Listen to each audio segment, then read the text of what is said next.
Salute, salute, salute, man. Blessings. Wow.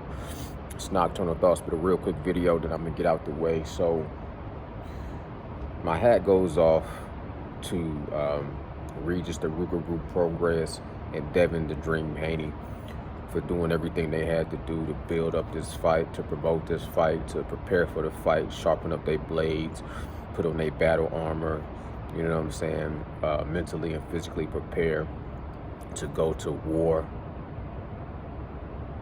for the entertainment of boxing fans. And they both done an excellent job promoting this fight and capturing the attention of what that little hook is that makes people tune in to the lifestyle of a fighter and of a boxer.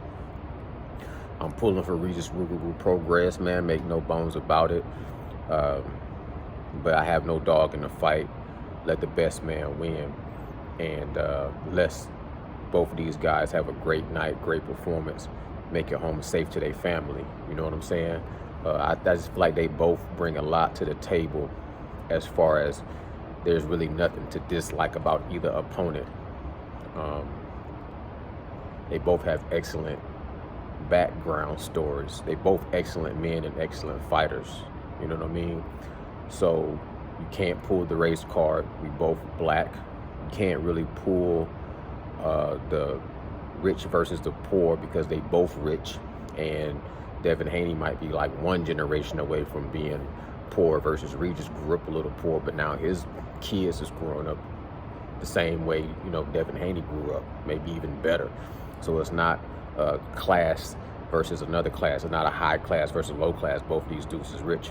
At the end of the day, it's just a boxing style clash. You're locking up the horns, clashing the swords of boxing styles. You got Regis Ruger Progress, who's more raw material, raw style, brawler, puncher, fighter. And then you have a more polished boxing style of, you know, technique, working behind the jab, hit and not get hit, not getting caught up in 50-50 exchanges, tit for tat type of a style, more of a slick, technical style of boxing, defensively style of boxing. So it's a clash of styles as far as I'm concerned. And for me personally, I enjoy both styles equally, depending on who can do it the best. Whoever can execute their style the best, it's an appreciation to it. You know what I'm saying? Some people gonna always, when it comes to boxing, people gonna love that Mayweather style, but then you also gonna have people that love that Arturo Gatti style. But then when they fight, let's see what happened. And we saw what happened with Arturo Gatti and the Mayweather. You dig what I mean? So it's the same thing for me as far as Devin Haney, his style inside the ring versus Regis Progress style inside the ring. When they clash, when they lock horns, you know what I'm saying, iron sharpen iron, we're going to see which style is going to prevail. Then you're going to see their heart, you're going to see their mettle, you're going to see their fortitude, their tenacity, and you're going to see who's going to rise to the occasion one way or another way.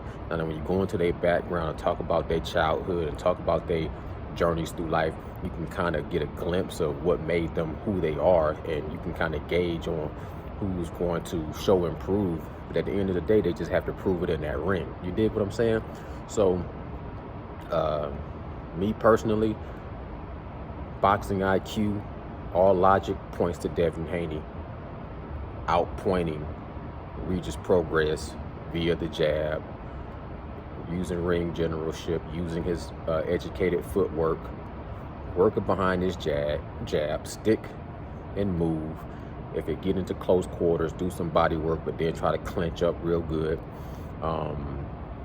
Be all around boxer, use your IQ, use your speed, use your natural athletic gift of being the longer guy. Now, one thing, man, looking at these last little interviews leading up to the fight, I noticed, you know, Devin Haney is a big dude, and killing his body to go down to 135 was obviously, you know, kind of a self-destructing type of a thing. And now he's going up to 140 where he should be a little bit more comfortable. But I even notice now he's still, his genetics where his body pulls whatever fat off of him because he's just a lean person.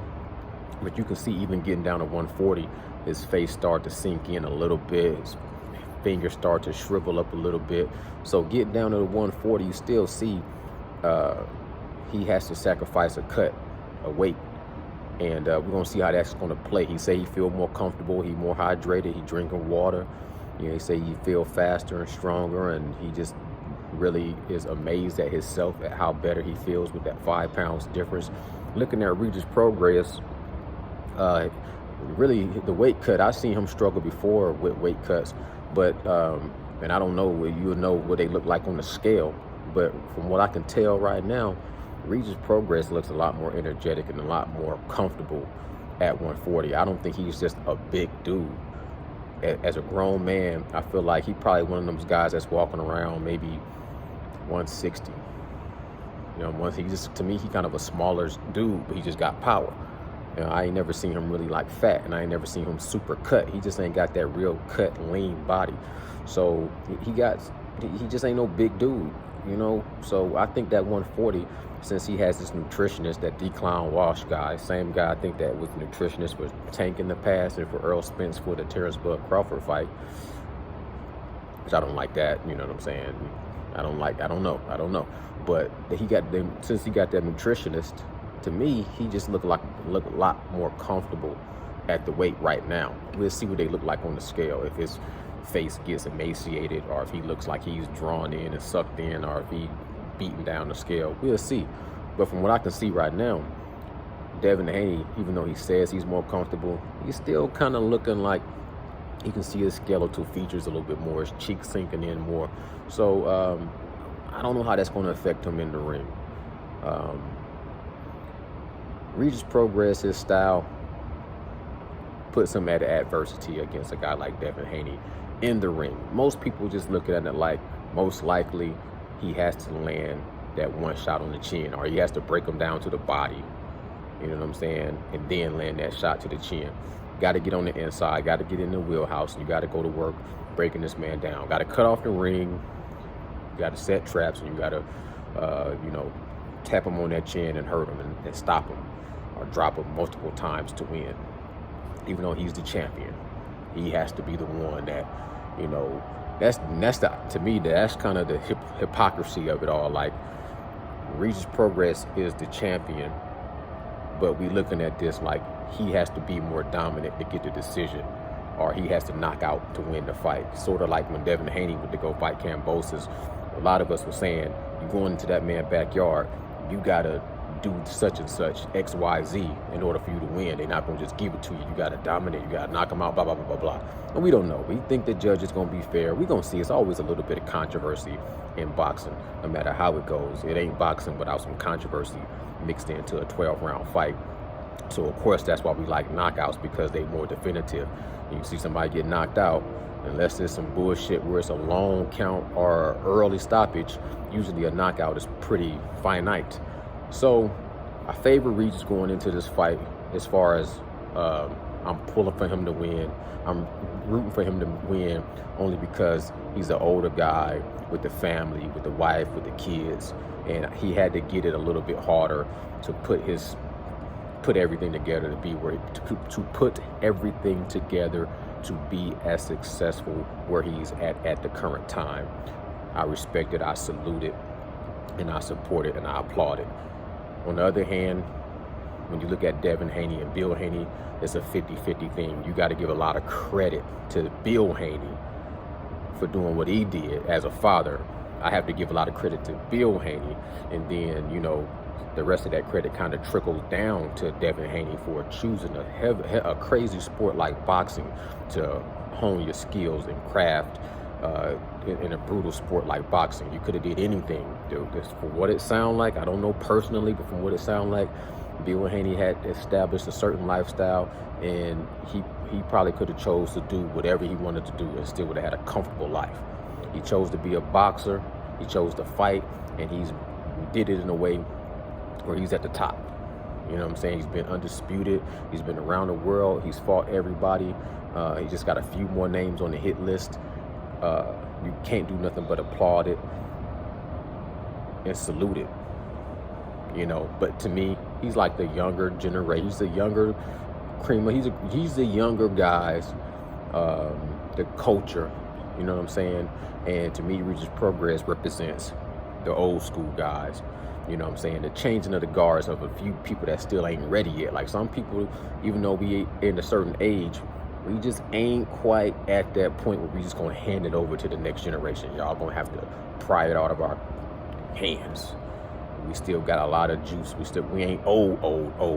You know what I'm saying? If you in your 40s, if you in your mid 30s, you still hanging on to some hip hop, man. You still got some stuff here. You still got some stuff here. You still got some stuff here that you just ain't gonna just fork it over to the younger kids like, have at it. It's your turn to do it. No, we still got a lot to carry. So I look at Regis Progress like, man, he still got some shit to prove. And he got a raw talent. He's being slept on. He's being underrated. He ain't got the most best boxing skills in the world. He ain't long and got the crazy long jab and keep you at bay. And he ain't got all these crazy slick moves like a Jerron Boots Ennis. You know what I'm saying? But he the type of person that the world kind of gave him some fucking lemons and he learned how to make lemonade. You know what I'm saying?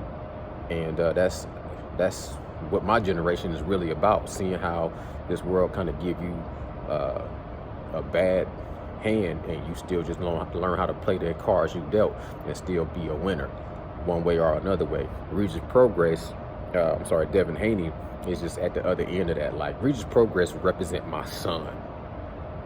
They almost damn near the same age. And even though I root for my son to win and carry this thing further than me, and I root for Regis, I root for Devin Haney to win in his life in the future, I still feel like you got to get it the hard way. And it ain't gonna just be given to you. And you got to face adversity. You got to face resistance. You got to face defeat and rise back from it. You can't. I just don't want to see these guys go through this life in the boxing career. I'm not a boxing fan that wants my boxer that I support to be this unblemished, undefeated, never been beat, flamboyant. I was never the hugest Mayweather fan. Respected it, but I was never the Mayweather fan as far as that whole style of undefeated is what matters more than anything. Protecting your O. I like guys that got beat. I watched them get beat. I watched them in defeat, and then they rose back to their feet and conquer. And they come back and get revenge, especially on the person that defeated them. If they can come back and get revenge, like, I'll be real brief because this video's starting to stretch. I was never a huge fan of Lennox Lewis until he got beat by Hasim Rahman. And then when he came back and beat Rahman, I was a Lennox Lewis fan from that point out. Like, I always wanted to see Mike Tyson come back and rematch Buster Douglas. Never got a chance. Then he fought that Holyfield, and that's when I started seeing the difference, when I was like, man, Holyfield is the real deal. Anyways, man, this is Nocturnal Thoughts. Y'all let me know what y'all think in the comments below. Like I said, salute to Devin Haney, salute to Regis Progress. My boxing logic will tell me that Devin Haney is going to come out of this fight through boxing. He might have some moments where he get touched. He might even get dropped. And if he get backs up on his feet and he pulls off a victory through, like when Mayweather got rocked by Shane Mosley, but he was able to compose himself and finish strong and outclass Shane Mosley. If Devin Haney does that against Regis Progress, I salute him 100%. I hope to see that. That's what I kind of hope that, to be 100% honest, since I know that the odds are against Regis Progress to win, I want to see him at least get that knockdown, and then I can see Devin Haney get up from the knockdown and then still finish strong. Then that's killing two birds with one stone. I get to have the moral victory of seeing Regis Progress go out in style, and I get to see Devin Haney keep rising. But can't always get what you want. Can't have the cake and eat it too. So as a boxing fan, I gotta kind of choose. Regis Progress can just do what's against my logic and knock out Devin Haney. That's kind of against my logic, but that's the way I'm gonna lean towards. That's what I'm gonna root for. I don't expect to see it, but I'm not the one in there fighting. Regis Progress is saying I'm gonna hurt him, I'm gonna punish him, I'm gonna stop him. I see it. And if that's what he sees and that's what he does, you have to salute it 100%. Either way, this fight can go either way. 50-50 fight. Stylistically, it's a 50-50 fight. Neither one of these dudes is perfect. Devin Haney is not perfect. As a master pro as he is not perfect. He got holes in this game. Can Regis Progress exploit them?